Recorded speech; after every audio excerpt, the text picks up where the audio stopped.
ಪತಿಯ ದೂರು ಹಿನ್ನೆಲೆ ಠಾಣೆಗೆ ಬಂದಿದ್ದ ಪತ್ನಿ ಹಾಗೂ ಅಣ್ಣನ ಮೇಲೆ ಗಂಡ ಸೇರಿದಂತೆ ಪೊಲೀಸರು ಹಲ್ಲೆ ಮಾಡಿ ಅವಾಚ್ಯ ಶಬ್ದಗಳಿಂದ ನಿಂದಿಸಿರುವ ಆರೋಪ ಕೇಳಿಬಂದಿದೆ. ಕೋಲಾರ ಜಿಲ್ಲೆಯ ಶ್ರೀನಿವಾಸಪುರ ತಾಲೂಕು ಮೂಲದ ಪ್ರಿಯಾಂಕಾ ಎಂಬ ಮಹಿಳೆ ಕೋಲಾರ ಮೂಲದ ಹರೀಶ್ ಎಂಬ ವ್ಯಕ್ತಿಯ ಜೊತೆ ಮದುವೆಯಾಗಿದ್ದು ಕೌಟುಂಬಿಕ ಕಲಹಗಳ ಕಾರಣ ಇಬ್ಬರು ದೂರ ಇದ್ರು. ನಿನ್ನೆ ಹರೀಶ್ ತನ್ನ ಪತ್ನಿಯ ವಿರುದ್ಧ ಶ್ರೀನಿವಾಸಪುರ ಪೊಲೀಸ್ ಠಾಣೆಯಲ್ಲಿ ದೂರಿನ ಹಿನ್ನೆಲೆ ಠಾಣೆಗೆ ಬಂದಿದ್ದ ಪತ್ನಿ ಪ್ರಿಯಾಂಕಾ ಹಾಗೂ ಈಕೆಯ ಅಣ್ಣನ ಮೇಲೆ ಪತಿ ಹರೀಶ್ ಹಲ್ಲೆ ಮಾಡಿದ್ದಾನೆ ಅಂತ ಪ್ರಿಯಾಂಕಾ ದೂರಿದ್ದಾಳೆ. ಇನ್ನು ಇದೇ ವೇಳೆ ಪೊಲೀಸರು ಸಹ ನಮ್ಮ ಮೇಲೆ ಹಲ್ಲೆ ನಡೆಸಿ ಅವಾಚ್ಯ ಶಬ್ದಗಳಿಂದ ನಿಂದಿಸಿದ್ದಾರೆ ಅಂತ ಆರೋಪಿಸಿ ಪ್ರಿಯಾಂಕಾ ಕೋಲಾರ ಜಿಲ್ಲಾಸ್ಪತ್ರೆಯಲ್ಲಿ ದಾಖಲಾಗಿ ಚಿಕಿತ್ಸೆ ಪಡೆದಿದ್ದಾಳೆ. ಇನ್ನು ಹಲ್ಲೆ ಸಂಬಂಧ ಠಾಣೆಯ ಸಿಸಿಟಿವಿ ದೃಶ್ಯಾವಳಿ ಪರಿಶೀಲಿಸಿ ಕ್ರಮ ಕೈಗೊಳ್ಳಲು ಒತ್ತಾಯಿಸುತ್ತಿದ್ದಾರೆ.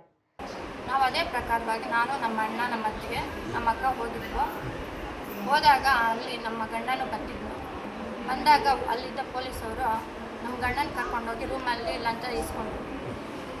ನಾನು ಅದನ್ನು ಕೇಳಿದೆ, ಅವಾಗ ಕೇಳಿಲ್ಲ, ಆಮೇಲೆ ಲಾಸ್ಟಲ್ಲಿ ಕೇಳಿದ್ದು ಎಲ್ಲ ಮಾತಾಡಿದ್ದ ಅವ್ರೇನು ಮಾತಾಡಿಲ್ಲ ನಮ್ಮನ್ನು ಫಸ್ಟು. ಆಮೇಲೆ ಈಚೆ ಬಂದಾಗ ನಮ್ಮ ಗಂಡ ನಮ್ಮ ಅಣ್ಣನ ಹೊಡೆದ್ರು, ಏನೋ ನಿಂದು ಜಾಸ್ತಿ ಆಯಿತು ಹಾಗೆ ಹೀಗೆ ಅಂತ ಮಾತಾಡಿ.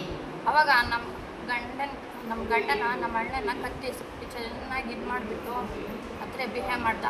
ನಂದೀಶ್, ಈ ನ್ಯೂಸ್ ಟಿವಿ, ಶ್ರೀನಿವಾಸಪುರ.